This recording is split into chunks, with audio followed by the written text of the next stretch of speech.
Okay, we're back working on work, lifting weights, and you guys know that work means that you're applying a force over a given distance. So we had done a few problems here with a 400-pound chain and hanging over a 50-foot building.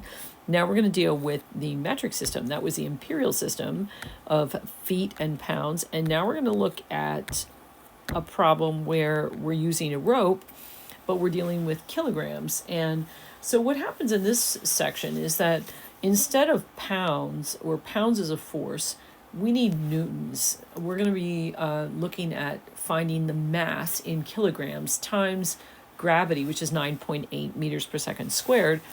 And that'll give us kilogram meters per second squared, which is the units for newtons. And then we're going to multiply that times meters. So we first start our problem and we say, you have to ask yourself, what's the mass of whatever you're talking about? And it starts out, a rope weighing 0.5 kilogram per meter is attached to a bucket hanging in a well that is 20 meters deep. The bucket itself weighs 10 kilograms. Okay, and just 1 second. Okay. Weighs 10 kilograms. If it holds 30 cc's of water, how much work is required to lift a full bucket of water out of the well?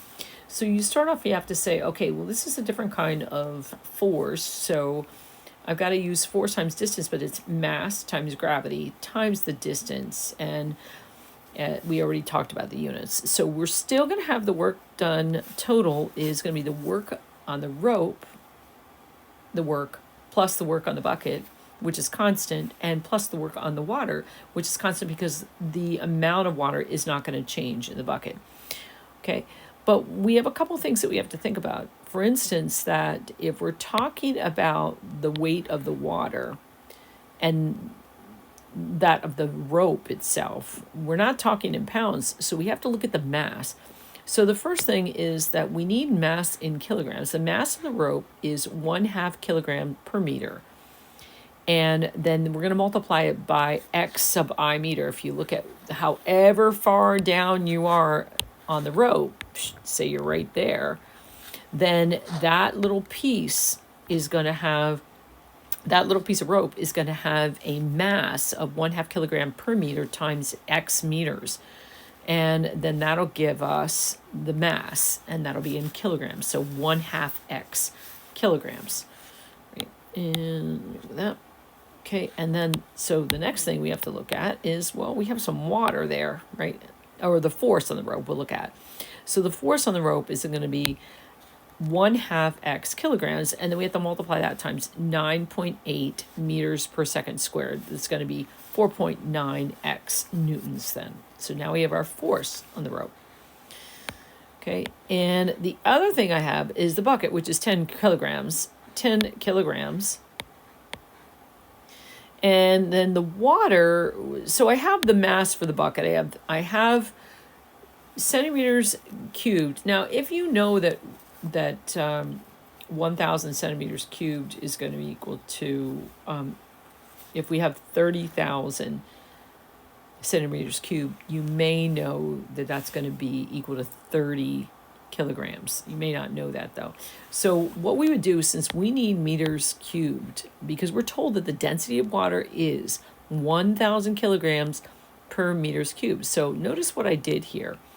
In step 3, I'm recognizing that the bucket is 10 kilograms, and I know I'm going to have to multiply that times 9.8. But the water is a problem because it's 30,000 cc's, which is cubic centimeters. So you notice I wrote it centimeters cubed here.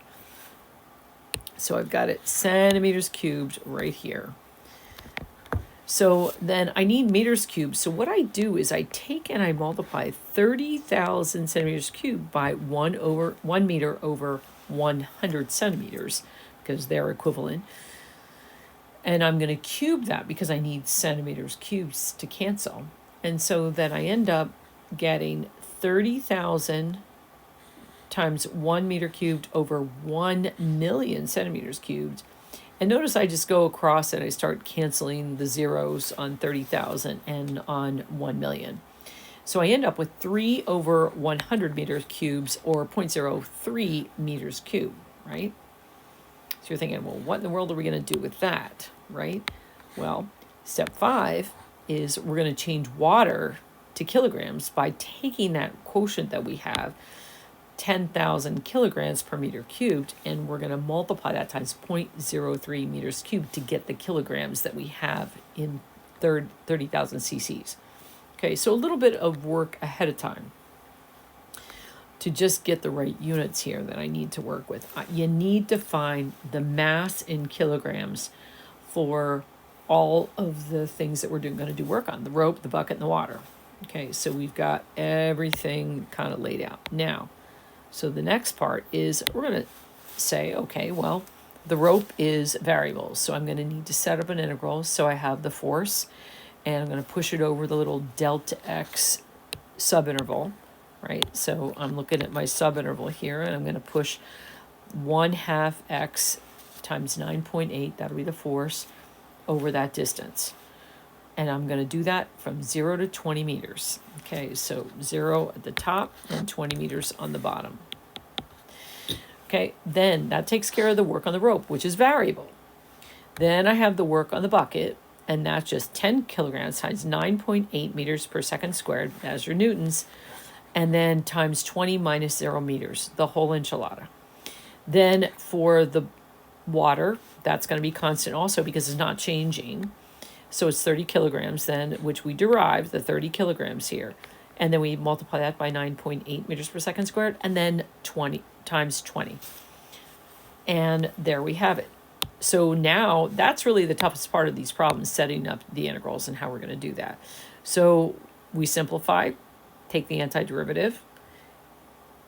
Okay, we get our values, and it turns out we should get about 8820 Newton meters or joules, however, if you want to say that.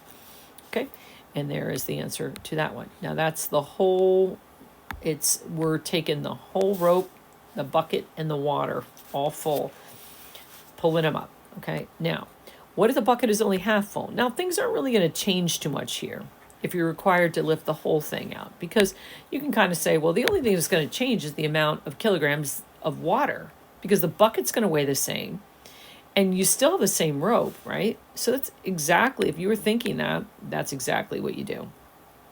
So you can kind of see that here's our integral then. Well, that's the same. We're going from 0 to 20 meters. We're going the whole way, pulling the whole rope up. So that's the same for the work that is done on the rope. Check that off. And then the work that's done in the bucket, well, that's constant. It's 10 kilograms still, times 9.8 times 20. That's still the same. But the water, all that's going to change is that instead of having 30 kilograms, we only have half as much water, which is 15 kilograms. Multiply that by 9.8 meters per second squared times the 20, and you're just about there. Okay, so you can see that this problem is really not too difficult. You get less. Now think about how much less you get. Okay, you have 5880 Newton meters on that for half as much in the bucket. Okay, so there's that one. Let's look at the next one. Well, what if the bucket was full when it was raised initially, but it's empty when it gets to the top? Geez. How much work was required to lift it? Seems like a waste of work, but okay, let's see what we get. So one of the things that I do is I like to think, okay, I've got 30 kilometers that I'm going to take away. It's kind of like when I used to teach algebra classes where I'd say, what do you start with? And then what are you taking away? What do you take away? And you have a rate that it's being taken away, and it's 30 kilometers. I'm sorry, 30 kilometers. 30 kilograms are being lost over the 20 meters because it's going to be empty by the time you get up to the top. So it's going to work out to where it's going to be 30 minus 30 kilograms over 20 meters times x meters is going to be 30 minus 3/2 x kilograms. Okay, so that's your new kilograms, right? So that is just for the water. So think about this now. The rope is variable as we had it, but we already have that value, right? 980, and that comes from right where? I thought I had that written somewhere, but okay, so 980 Newton meters. Let me just double check that real quick. Oh, it's right here, right above us, right here, 980 Newton meters for the first, because that hasn't changed at all. It's still the work on the rope going from 0 to 20 meters. And then the work on the bucket is still the same. It's going to be 1960, right? 1,960 Newton meters.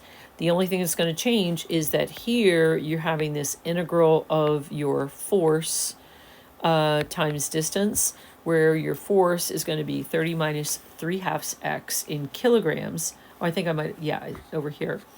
And then times 9.8 meters per second squared times the delta x that you see there. Okay, so in that, then simplifying this, we get 2,940 Newton meters, adding the first two, the work from the rope and the work from the bucket. Check there. And then we've got the antiderivative. Let's just check that out. We've got 30 minus 3x times 9.8. Pull the 9.8 out, and you got 9.8 times 30x minus 3. It's going to be 3/2 times x squared over 2. And there you have 3 minus 3/4 x squared.